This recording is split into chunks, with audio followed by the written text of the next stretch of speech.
d'îlots où il y avait des espaces semi-privatifs où les gens se retrouvaient avec des jardins partagés, des potagers, des bancs déjà à l'époque. Et il a été écrit qu'à cette époque, finalement, le voisinage se faisait par l'îlot et pas par la rue. Les gens se fréquentaient en cœur d'îlot parce qu'il y avait ces espaces verts facilement appropriables. Et en plus de ces espaces verts, dans les logements individuels, ça sera des jardins privatifs qui donneront aussi sur des cœurs d'îlots avec des très légères clôtures. Hein. C'est l'époque où on n'avait pas encore l'individualisme comme ça, la volonté d'avoir son jardin, sa maison. Et on partageait l'espace vert central.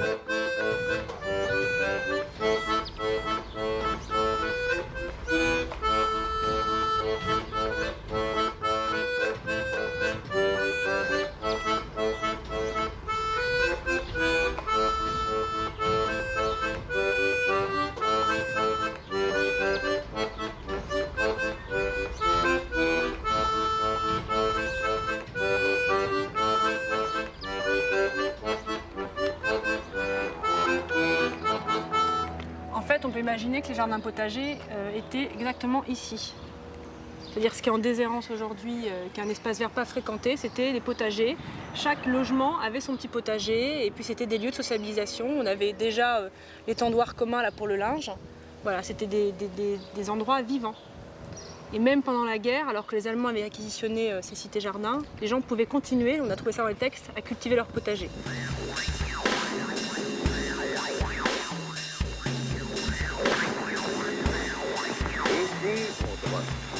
Voici le 6e bulletin d'information de la BBC. Veuillez tout d'abord écouter quelques messages personnels. La fortune vient en dormant.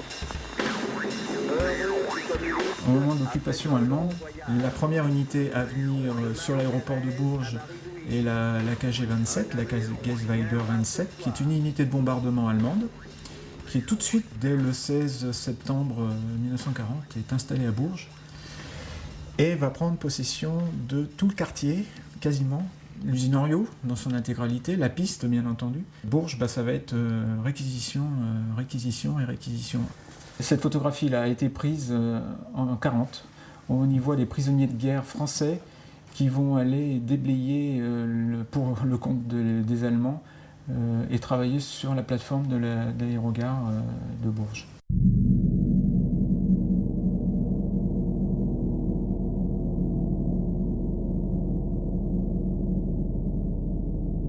Tous les aéroports français majeurs ont été bombardés et Bourges en était un, donc il a été bombardé.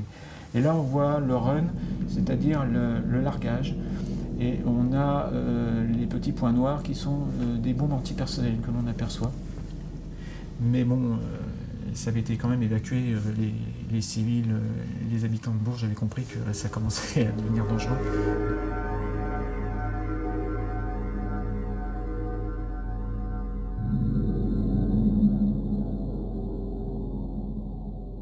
Mon père, un dimanche, a voulu, parce que tout le monde avait la nostalgie du quartier quand même,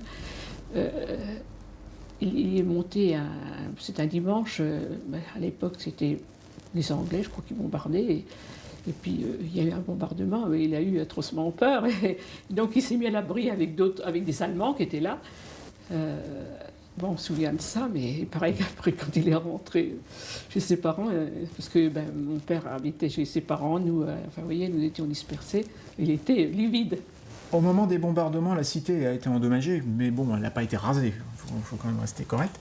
Les bâtiments qui ont été le plus endommagés n'ont pas forcément d'ailleurs été ceux qui étaient le plus près de l'aéroport, ça a plutôt été ceux qui étaient un peu sur les extérieurs. Nous, on sait ce que c'est que d'avoir joué dans les décombres. Tout était éventré. On jouait justement dans ces maisons qui avaient des charpentes en fer et qui étaient éventrées. Et il y avait encore des trous de bombes de 500 kilos devant la porte.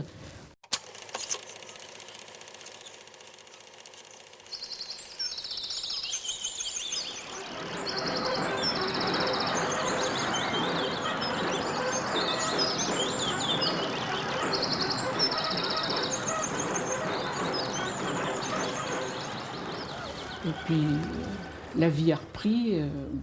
C'était un quartier où il y avait beaucoup d'enfants. C'était notre quartier.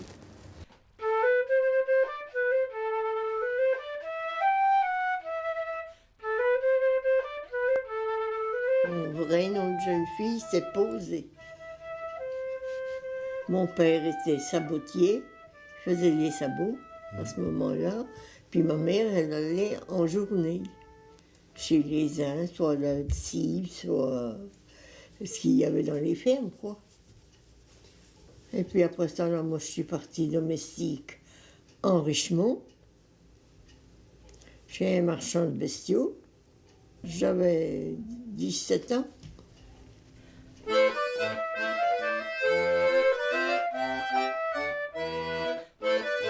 Ben, je suis venue ici, moi, en 49. Alors, j'ai trouvé ça grand. Une chambre pour les filles au-dessus. Et puis, l'autre côté, c'était pour les garçons. Puis, nous, on couchait en bas. Alors, pour moi, c'était bien. Parce que je vivais avant rue Mirbeau à Bourges. Et il y avait juste une pièce. Ben, on était 2, 4, on était 6 avec les gamins. Ah ben ça changeait, hein. J'allais aux commissions, je faisais mes courses, il y avait l'épicerie, il y avait le boucher, il y avait tout. Quand les gamins ils arrivaient, tout le monde mangeait. Après ils repartaient à l'école. Ben, puis moi des fois je travaillais à gauche, à droite, fallait bien vivre, hein. Parce qu'on ne touchait pas grand-chose. Hein. Et mon mari était maçon. On est donc arrivé en 1953. Et nous nous sommes beaucoup plu, mon mari et moi, dans ce quartier qui était vivant, fraternel, solidaire. Enfin bon, on ouvrait la fenêtre, il y avait toujours quelqu'un pour nous saluer à travers la fenêtre. Bon, c'était vraiment très cordiale. Alors cette cité-jardin, elle avait des aspects modernes, mais elle avait aussi des aspects de son temps. Je veux dire que les pièces étaient petites, il n'y avait pas de salle d'eau, ce qui fait qu'après la guerre, ont été logées là beaucoup de familles de revenus modestes, parce que c'était des logements qu'on ne louait pas très cher dans la mesure où ils ne disposaient d'aucun confort. C'était pas un quartier chic, c'était pas un quartier rupin, c'était un quartier populaire, très populaire. Oh là là, les enfants qu'il y avait dans toutes les maisons. Oh, oui, D'ailleurs, comme ça, il y avait eu priorité aux familles qui avaient des enfants. Hein. Ceux qui n'en avaient pas, ben, ils n'avaient aucune chance d'avoir des logements. Hein. Bah oui. C'était normal, hein, parce qu'il y en avait tellement qui étaient mal logés avec beaucoup d'enfants. En moyenne, je pense que dans chaque maison, il y avait à peu près 4 enfants. Oui. Oui. Et des fois bien plus. Hein. Et des fois bien plus. Oh là là, il Mais y en a bon, eu des familles nombreuses. Alors, Ah ben les enfants, ils revenaient le soir, ils venaient tous en bande. Ça chantait dans les rues, ça... C'était gai.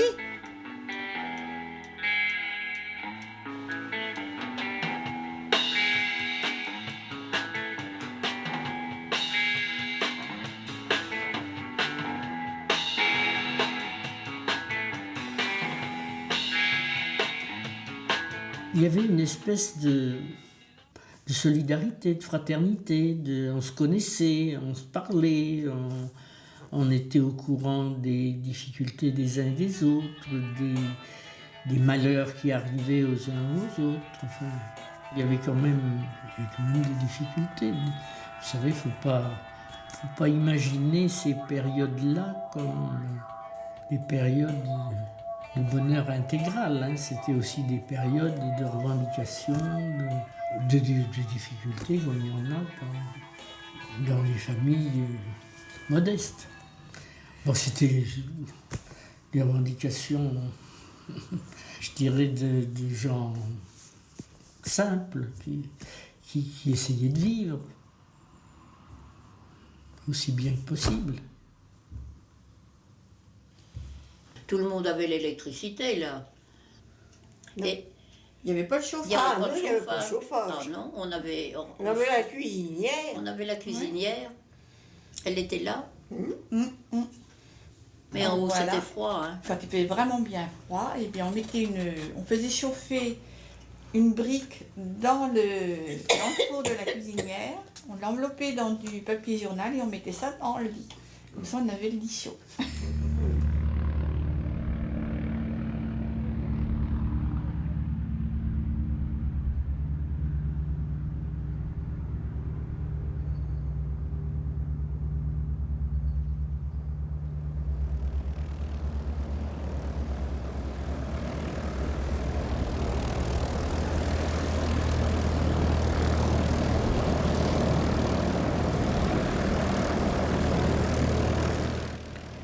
Vous avez plein de radios qui traînent. Ils traînent pas, ils sont là, mais enfin bon, ils devraient pas être là, ils devraient être dans les boîtes. Hein. Ça, c'est un avion d'entraînement des pilotes américains. Un petit Boeing. Ça, c'est pareil, hein, ça date de la guerre. Enfin, de la guerre. Ça, c'est un avion japonais, c'est un Zéro. Et il vole. Il vole pas souvent, mais il vole. Bon, alors là, vous montez dans l'ancienne tour. Hein. Alors ici, vous voyez le terrain. Donc, vous voyez la piste en face. Toute la piste, elle est là. Et sur votre droite, vous avez un chemin goudronné, là, qui était l'ancien taxiway qui desservait les hangars pour aller sur la piste. Donc je suis rentré 3 ans d'apprentissage et je suis rentré à l'usine 53, août 53.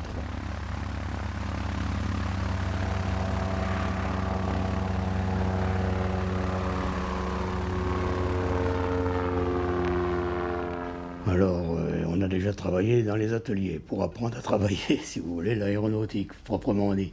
Faire des petites bricoles, des petits sous-ensembles, du rivetage, des trucs comme ça.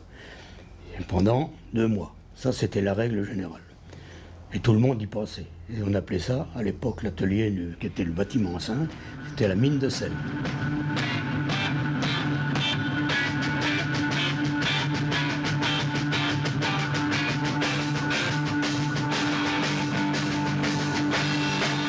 Je suis donc rentré, il y avait le début des Nord 2500, c'est-à-dire des Nord Atlas.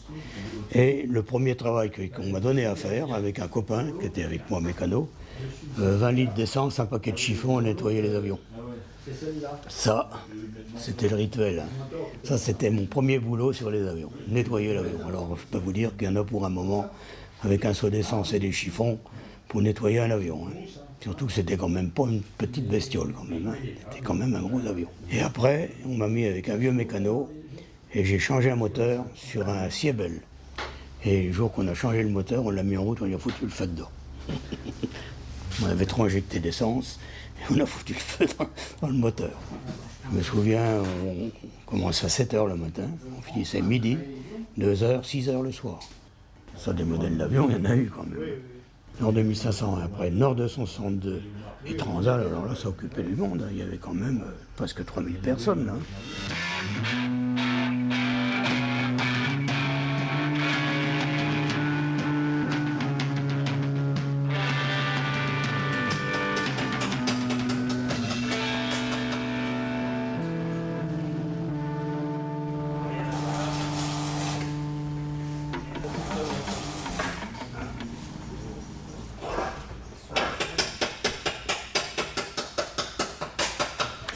J'habitais rue Latam, c'est la rue qui est à côté là. Donc je partais le matin à pied, puis je venais manger chez mes parents. Hein. C'était une maison jumelée, rue Latam, au 8 de la rue Latam. Et derrière, il y avait un potager, ça donnait dans les champs d'ailleurs, parce que c'était pas tout construit comme maintenant. Et il y avait des arbres, il y avait des cerisiers, il y avait des pruniers, il y avait tout. Puis moi, comme j'étais à côté du terrain, j'ai fait de l'aviation, quoi. Donc j'ai passé mon brevet de pilote, et puis après j'ai continué. J'aurais été à côté d'un étang ou une poste de voile, j'aurais fait de la voile. Je pense. Enfin là, comme c'était les avions, c'était les avions. Ben, depuis que je suis à la retraite, j'ai arrêté un peu les avions grandeur, ce qu'on appelle les avions grandeur, puis je fais du modèle réduit, c'est moins cher, c'est moins pénible. Je fais du modèle réduit.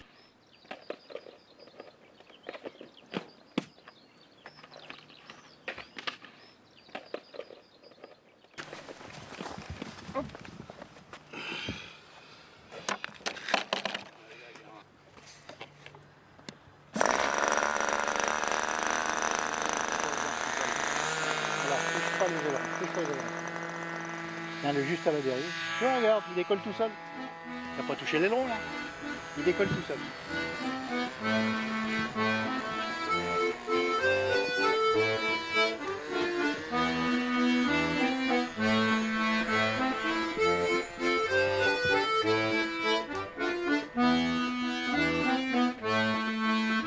J'ai donc passé toute mon enfance dans ce quartier. Et il faut croire qu'il est bon puisque j'y suis restée. Donc mon papa avait un bar. Un bar qui s'appelait le Mermoz à l'époque, avec le surnom de la cabane en bois. Et donc on a été, avec mes frères et sœurs, élever un boulevard Jean Mermoz, donc le boulevard qui monte aux pistes. Et on a vécu toute notre enfance ici. Donc, ce qui nous a permis de connaître tout plein de gens du quartier, toutes les familles qui ont habité ce quartier, des grandes familles. Les souvenirs, c'est les copains, les copines, je pense comme on a tous. C'était très gai. C'était les jeunes qui se réunissaient au pied de leurs immeubles, qui sortaient tous les dimanches, qui allaient au bal, ils avaient des voitures, ils avaient des motos, ça bougeait dans tous les sens, quoi. C'était très vivant comme quartier. Moi, chez mon père, je me souviens avoir eu D'abord, il y avait une camaraderie formidable. Et avoir vu des soirées vraiment de folie, quoi. Où ils grattaient la guitare jusqu'à des minuit du soir, quoi. Voilà, tout simplement. Le soir, d'abord, il n'y avait pas la télé comme il y a maintenant. Le soir, les gens quittaient leur maison, allaient sur les trottoirs, prenaient des chaises, s'asseyaient sur le trottoir. Tous les soirs, quand il faisait beau, les gens faisaient une promenade dans la cité. Ils passaient devant chez vous, ils vous parlaient. C'était pas du tout la même vie. Du tout, du tout. Les gens profitaient de la vie, les gens prenaient le temps de vivre. Vous êtes devenue une star, Béatrice? Oui, c'est un monsieur du quartier. Bonjour. On va se dire bonjour. Bonjour, Béa. Bonjour. Voilà, un monsieur du quartier. Ça va. Un monsieur qui a toujours habité dans le quartier. Ça va, ça va, oui. En pleine forme. C'est un des jeunes qui venait chez mon père. Je me rappelle plus vraiment, mais enfin bon, de toute façon. Cabane en bois, oui, c'était renommé, ça, je ne sais pas si tu as connu. Pas du tout, non. C'était une figure du quartier, la cabane en bois. Papa, oui. Il a fait jusqu'à quel âge? 82? Papa, il a arrêté 2 ans avant de partir, 85.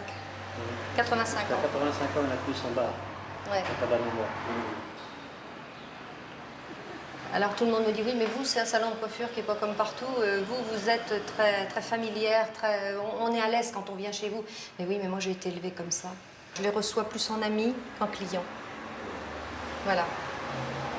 Parce que j'ai été élevée dans cet état d'esprit-là. Voilà.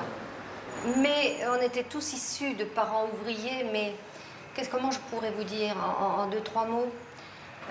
Tous les gens étaient ouvriers avec des moyens, des petits moyens, mais c'était des gens bien. Et c'est pour ça que mon quartier, à l'époque où je vous en parle, c'était un fameux quartier. Vrai? C'est sûr. Donc c'est bon. Entrez, Madame Mouton, je vous ai vu. Je ne peux pas perturber. Je vous en prie. Les stars. Continuez. Ah.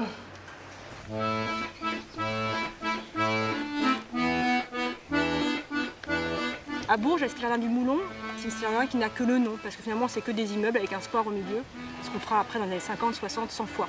Ici, c'est différent. Il y a différentes sortes de logements. Il y a une variété dans la forme architecturale, il y a une variété dans l'espace public, dans les espaces verts.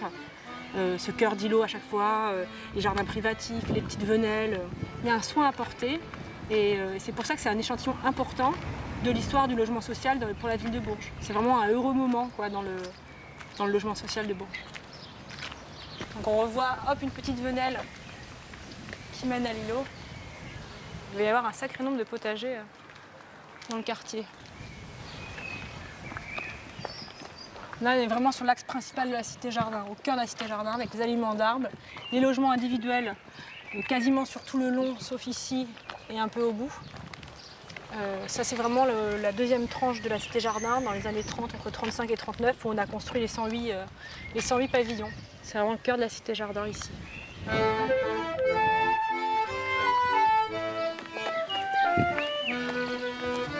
Les gens dans les 70-80 qui ont voulu accéder au confort moderne, et c'est bien normal, ont fait des salles de bain dans des placards, donc c'est devenu exigu.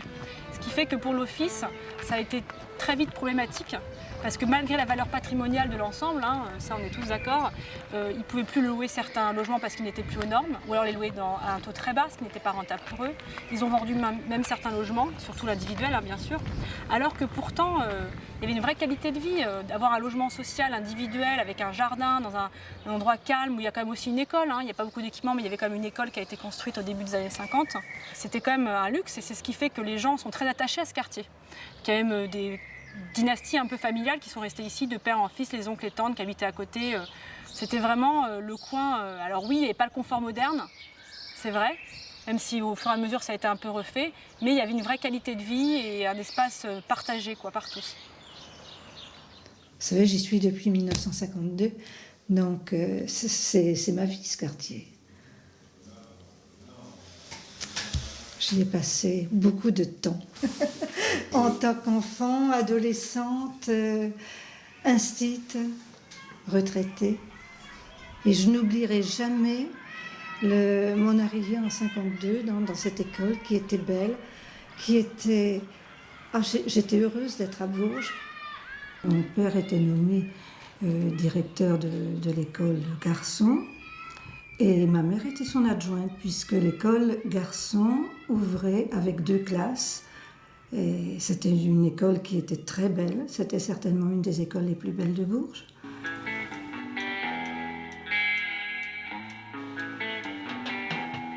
Mes parents aimaient beaucoup leur métier.